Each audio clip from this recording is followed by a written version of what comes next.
만주의 대평원 말 타고 달려가자. 안녕하세요. 윤명철 교수의 역사대학입니다. 2023년 7월 5일 저는 중앙아시아 우즈베키스탄 사마르칸드 시내에 있습니다. 여기서 원조선, 고조선을 평가하려면 어떤 관점으로 봐야 할까? 이런 제목으로 말씀을 드리려니까 다소 생경한 느낌이 듭니다. 사실 저는 지난 한 열흘 동안 여러 사람들과 함께 중앙아시아 4개 지역을 답사했습니다. 그 지역에 있는 생태환경, 역사, 문화, 그리고 우리가 연관된 사실들도 살펴보고 말씀을 드렸었죠. 그분들이 관심 있는 것 중에 하나가 흔히 말하는 고조선 부분이었습니다. 전라도에서 오신 분들인데요. 최근에 들어서 전라도 천년사를 발견하는데 이를테면 임날범무술의 한반도의 실제설과 더불어서 고조선의 건국 기원 등등에 관해서 논쟁이 있었다고 합니다. 그래서 제가 몇 가지 말씀을 지원을 했었죠. 오늘 말씀드리는 내용은 주로 고조선 문명kun과 해륙활동이라는 책을 가지고 말씀을 드리도록 하겠습니다. 그 밖에도 저는 역사 이론에 관한 연구를 했기 때문에 역사 이론에 관한 책들이 있는데요. 그런 책들도 더불어서 오늘 말씀드리는 부분에 참고로 했습니다. 고조선에 관해서는 정말 많은 논쟁들이 있는데요. 첫 번째는 명칭에 관한 겁니다. 조선이란 명칭에 관해서고요. 그 다음에 더불어서 단군조선이냐, 기자조선이냐, 위만조선이냐, 그 밖에도 한시조선설도 있고요. 선조선, 후조선 등등도 있습니다. 그리고 제가 싫어하는 용어는 고조선이라는 용어가 일반적으로 정착되어 있죠. 이것은 그래도 괜찮습니다. 그런데 정말 논쟁의 대상이 되는 것은 건국연대라는 겁니다. 언제 고조선이 건국하였는가? 이거 한 집단의 정체성과 관련돼서 매우 중요하거든요. 이건 시간의 문제입니다. 그래서 많은 논쟁이 있습니다만 이런 논쟁을 벌이기 위해서는 우리가 시간에 관해서, 특히 역사에서 나타난 시간에 관해서 우리가 개념을 명확히 할 필요가 있습니다. 왜냐하면 역사란 큰 시간 속에서는 신화적 시간도 있고 고고학적 시간도 있고 문헌적 시간도 있거든요. 이거를 구분해야 된다는 것이죠. 그러기 위해서는 국가의 기준도 우리가 살펴봐야 되는데요. 많은 분들이 국가라는 개념 자체를 정확히 모르고 있습니다. 국가란 말은요, 실질적으로 원래 있었던 단어는 아니고 일본인들이 국 플러스 가, 이래서 국가란 말을 서구의 네이션 개념을 번역한 거죠. 서구의 네이션이나 스테이트를 번역한 것인데 우리 전 근대라든가 고대 국가에 또는 그 이전 국가에 이 용어를 그대로 적용해야 될 것인가? 이건 문제가 있습니다. 따라서 어쩔 수 없이 우리가 국가라는 용어를 쓰더라도 우리는 거기에 대해서 생각해 볼 필요가 있어요. 그리고 사례는 국이라는 용어가 많이 등장하고 있죠. 예를 들게 되면 가장 초기 단계지만은 과거는 부족국가, 참 옛날 얘기죠. 성읍국가, 이것도 좀 오래된 얘기죠. 어쨌든 간에 이제는 보다 명확히 구분해야 되는데 근대적 의미의 스테이트 개념이 아니라 또는 네이션 개념이 아니라 거기에 걸맞는 형태를 찾아야 되는데 하나의 참고자료 삼을 만한 것은 폴리스라는 것이죠. 도시입니다. 도시국가죠. 제가 있는 이 사마르칸드를 중심으로 한 중앙아시아 지역에는 대부분이 도시국가들입니다. 일종의 시티 스테이트죠. 도시국가들. 마찬가지로 그리스, 지중해 연안의 많은 국가들도 사실은 도시국가들이지 우리가 생각하는 것처럼 절대적인 국가는 아니거든요. 우리가 잘 모르고 있지만 실질적으로 동아시아족도 마찬가지입니다. 최근에 들어서 중국이 유화 문명론을 시작하면서 홍사 문화를 고급 단계라고 부르고 있어요. 말 그대로 올드란 말이 들어가고요. 하그점 하층 문화는 방국이라는 용어를 쓰고 있거든요. 한자로 모방자를 쓰니까 이거는 실질적으로 도시국가라는 이야기죠. 그 밖에도 실질적으로 그 위에도 문화들을 보면은 도시국가들이 존재한 겁니다. 최근에 전 세계를 놀라게 하고 있죠. 오늘날에 섬서성에서 발견된 시마오 문화, 그 다음에 산서성의 도사 문화가 있고요. 뒤를 이어서 하, 상, 주, 춘추, 전국시로 넘어가는데 개인적 견해로서는 하나라, 상나라 때까지는 적어도 저는 도시국가라고 보고 있고요. 도시국가 연맹 또는 도시국가 연합이라고 보는 것이 옳다고 봅니다. 그렇다면은 우리가 흔히 말하는 고조선을 볼 때도 워낙 긴 기간 동안 존속했기 때문에 거기에 따라서 국가의 발전 단계가 다른 것이고요. 성격이 다르니까 우리가 달리 설명을 해야 된다는 것이죠. 여러분들이 건국연대를 어느 때까지 올리든지 간에 이것은 분명히 염두에 둬야 된다는 사실입니다. 그래서 제가 여러분들의 도움을 드리기 위해서 이렇게 구분해 봤습니다. 프로토조선, 원조선은요, 신화적 시간을 적용하는 겁니다. 이 신화적 시간은 말 그대로 한 집단이 가질 수밖에 없는 이런 건국 신화가 있거든요. 건국 신화의 근거에서 역사의 시작 또는 나라의 시작을 살펴보는 것인데 이것은 부정확한 겁니다. 당연한 것이죠. 그래서 여기서 신화적 시간이라고 보고요. 두 번째는 고고학적 시간 또는 고고학적 시대 또는 고고학적 시기라고 부르고 있는데요. 이거 최근에 들어서 전 세계적으로 많은 설들이 새로 나오고 있고 수정이 되고 있습니다. 과거에는 청동시대부터 일종의 국가가 형성됐다. 그것도 국가가 아니라 사실은 도시국가죠. 그런데 최근에 들어서는 신석기 후기 또는 후기 구석기 시대에는 이미 도시국가가 존재했다는 설들을 제기하고 거기에 걸맞는 고고학적 증거들이 발견되고 있어요. 그렇다면 이런 것들도 이제는 동아시아에서 꾸준히 새로운 것들이 발견되면서 수정할 필요가 있다는 생각이 듭니다.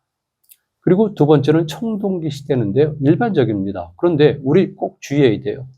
고조선 그러면은 무조건 연대를 올리거나 아니면 BC 6, 7세기경까지 내리거나 어느 지역도 마찬가지. 그리고 활동 지역도 마찬가지인데 굉장히 오랜 기간 동안 존속했던 정치체가 있고 그 정치체를 우리는 어쩔 수 없이 문자로 된 조선이라는 글자를 통해서 이해할 수밖에 없다는 겁니다.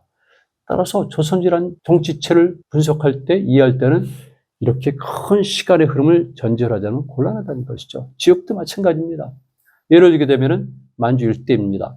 요소지방 아니면 더 서쪽으로 내려갈 수 있겠지만 요동지방 그리고 남만주 일대에 있었을 때의 청동기 시대와 그리고 북한 지역에 있어서의 청동기 시대 시작과 그리고 남한 지역에서 청동기 시대 시작이 다르지 않습니까? 그리고 이런 것들도 시대가 점차 올라가고 있지 않습니까? 제가 어렸을 때는요, 우리나라에 청동기 시대가 없다고 배웠습니다. 그리고 제가 대학 때는 우리나라 청동기 시대 시작은 기원전 7세기 정도, 지금은 전혀 다르죠. 그러니까 우리는 현재 역사학에서 주장하고 있는 것들이 꼭 옳은 것은 아니라는 것을 전제해야 됩니다. 그것은 그 시대까지 연구 성과를 반영한 것이고요.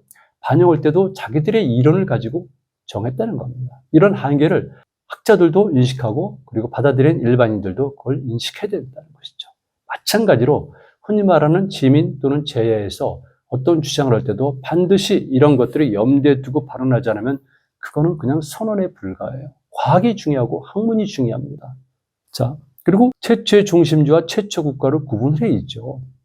저는 그래서 영토와 영역과 그리고 생활권 그리고 명분권 등등으로 구분합니다. 영토와 영역이라는 것은 이미 많은 그래서 흔히 말하는 인문지리에서부터 시작해가지고 건축부터 시작해가지고 심지어는 동물 행동학에 이르기까지 다 이미 이론적으로 정립이 됐고요.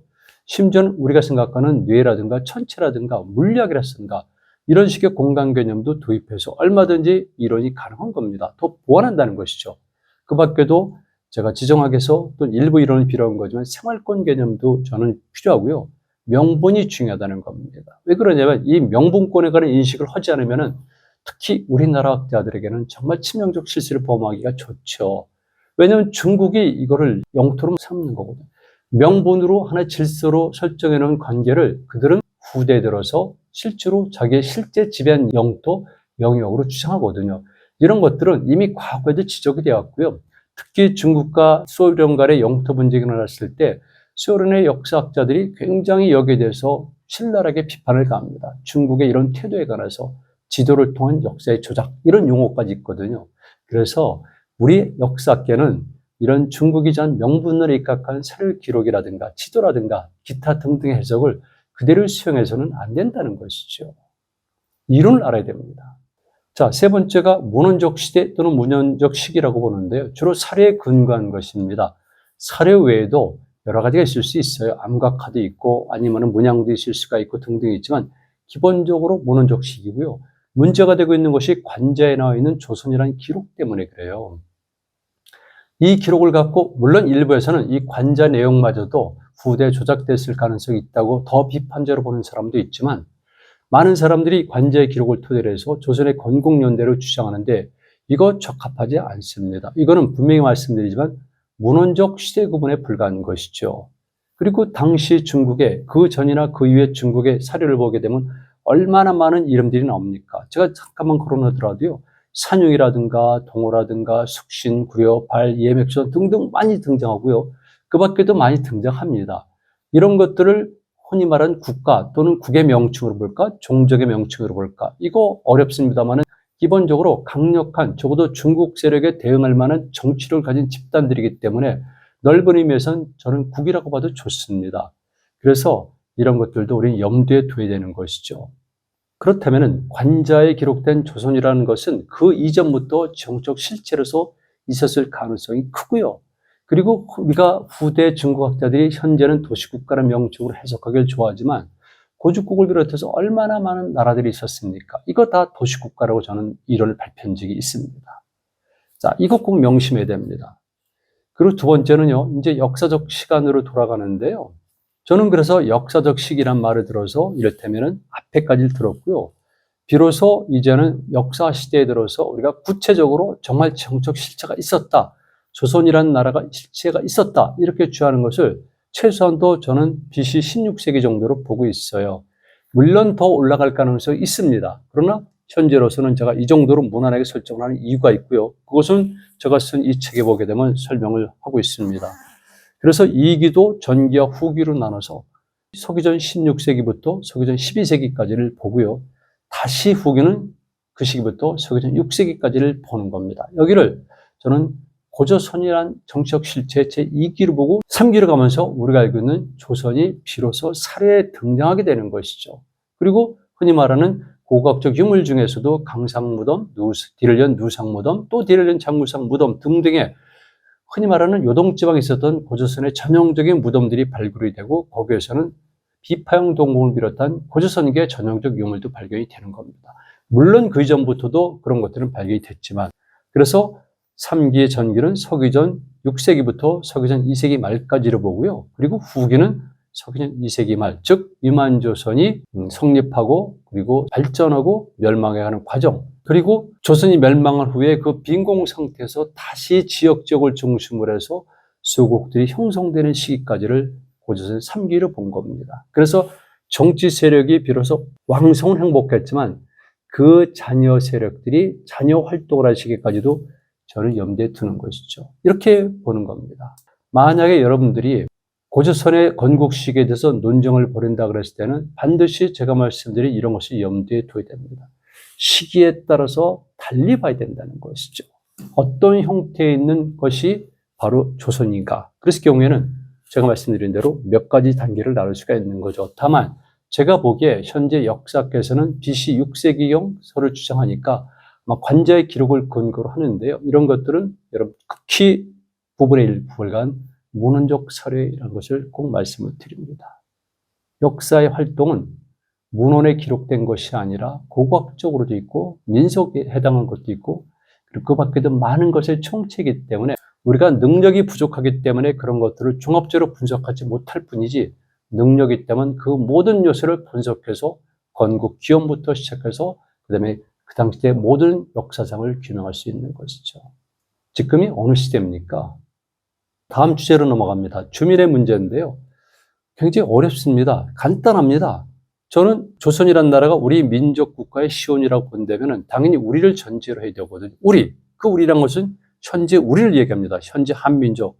현재 한민족을 근거로 해서 쭉 거슬러 올라갔을 때 원형이 바로 고조선의 주민들이 되겠죠. 그런데 여기서 구분해야 됩니다. 또 많은 사람들이 혼동하고 있어요. 인종과 종족과 부족, 심지어는 시족까지도 들어가는데요. 그리고 민족을 혼동하고 있다는 것이죠. 이거 역사학계도 큰 문제입니다. 인종은 별개로 치더라도 종족과 부족 그리고 시족, 현대 민족 개념을 오해하고 있어요. 그러다 보니까 매우 혼선이 생기는 겁니다. 달리 생각해야 됩니다. 그 시대 그 지역에 걸맞는 주민들의 성격이 있고 그들의 모임 형태가 있는 거죠.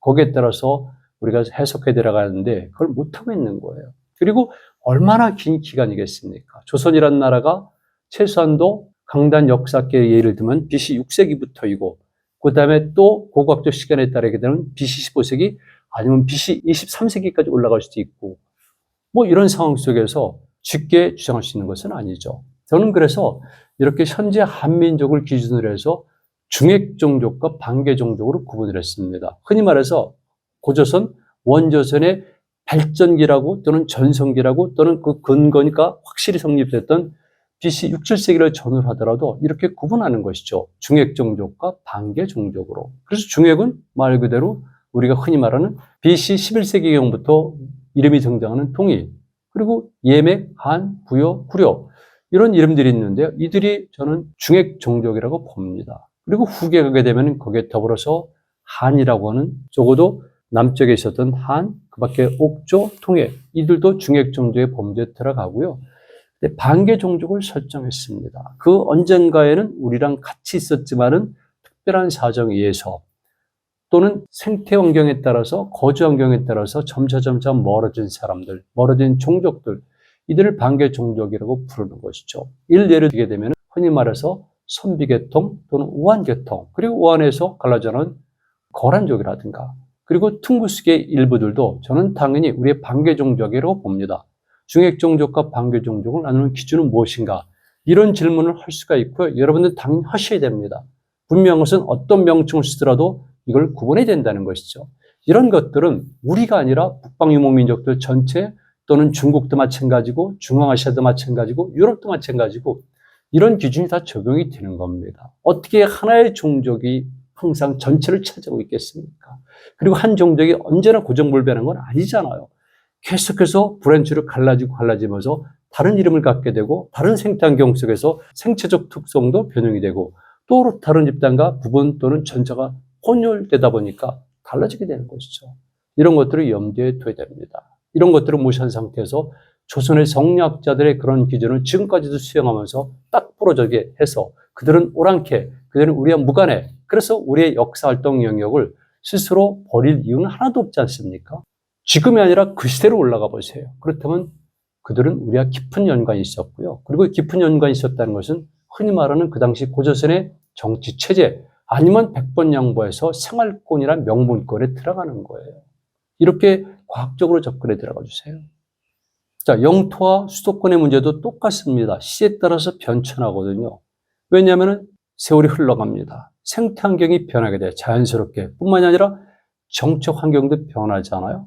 그리고 스스로 움직이다 보니까 그들의 중심지의 생태환경도 변하고요. 아니면 통째로 이자는 경우가 인류 역사를 보면 비일비재합니다. 당연히 생태환경이 변하게 되는 것이죠. 그렇다면 영토와 수도의 범주에 대해서 달라지고요.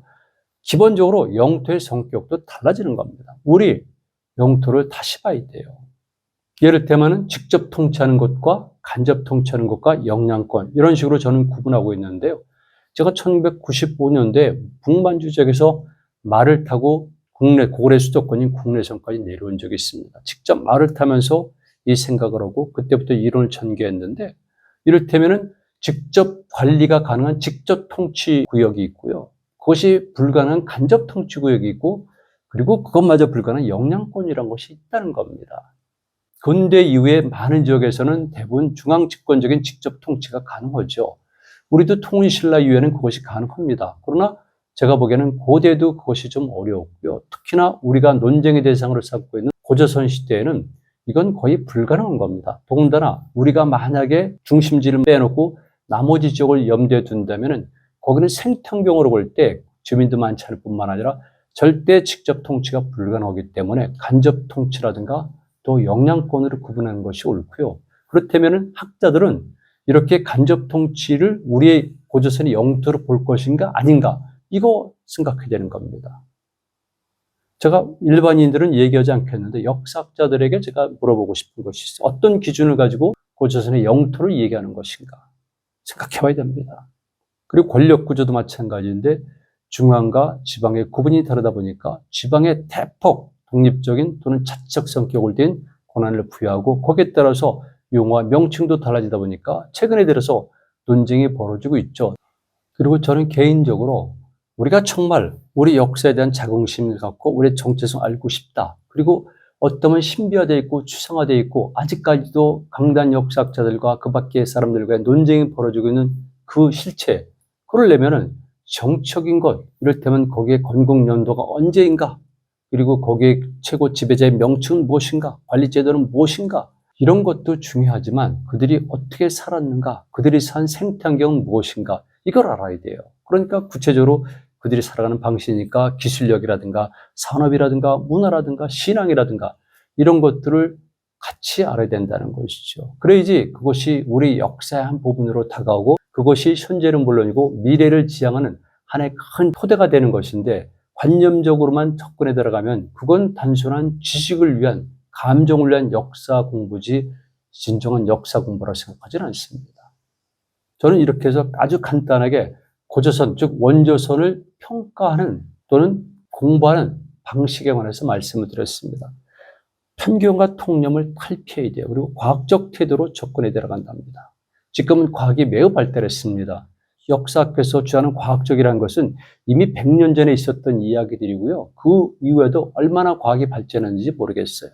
물론 고고학이라든가 또는 일부의 서양의 이론들을 받들여서 과학적이라고 주장할 수 있을지 모르겠는데 그런 식의 것이 아니라 정말 다양한 학문을 통해 가지고 이론을 만들고 접근에 들어가야 돼요. 그리고 증명을 해야 됩니다. 그 증명의 방법은 실질적인 검증도 있고 아니면 상호 교차의 비교도 있고 이거 정말 중요하죠. 그리고 또 한 가지는 논리적 사고와 판단을 해야 된다는 겁니다.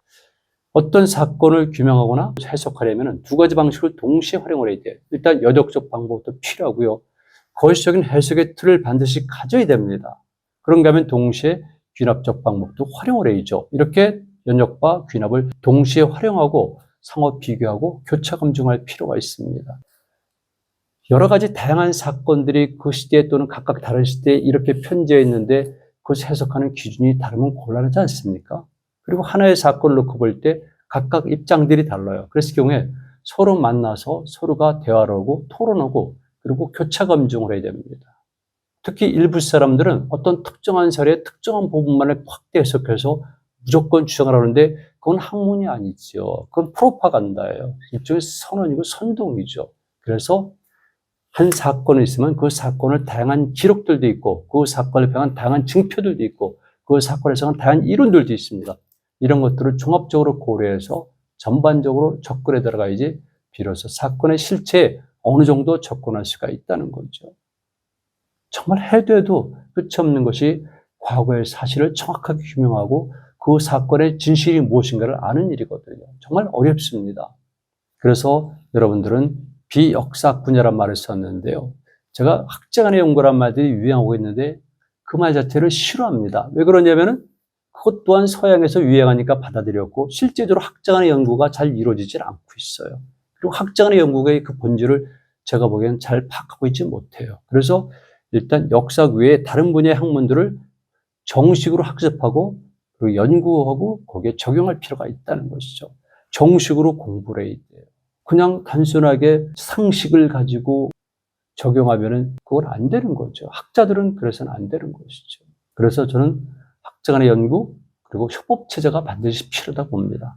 한 학자가 가진 한계는 분명하거든요. 다른 분야의 전공자들과 협업을 하거나 도움을 받거나 아니면 그분의 공부를 직접 하거나 이래야 된다는 것입니다.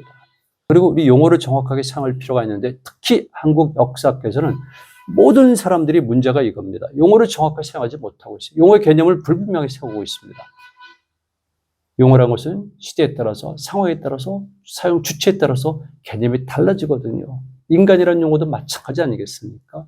그래서 이런 기호의 문제를 철저히 인식할 필요가 있다. 그리고 가는 우리 역사를 바라볼 때는 이제는 넓게 크게 범공간적 태도를 가져야 된다. 즉 동아시아적 관점에서 보고 해양도 같이 봐야 되고 유라시아와도 연동성을 가진 상태로 해석할 필요가 있는 거죠. 그렇다면 이제 다른 지역에서 역사가 발전하는 과정도 우리가 알고 그리고 현재 그 지역에 살던 사람들이 그 지역의 자재교 역사를 어떻게 평가하는 것도 배우는 거거든요. 그러면 우리 역사를 달리 볼 수가 있어요. 우리 역사만 이해겠습니까? 아니잖아요.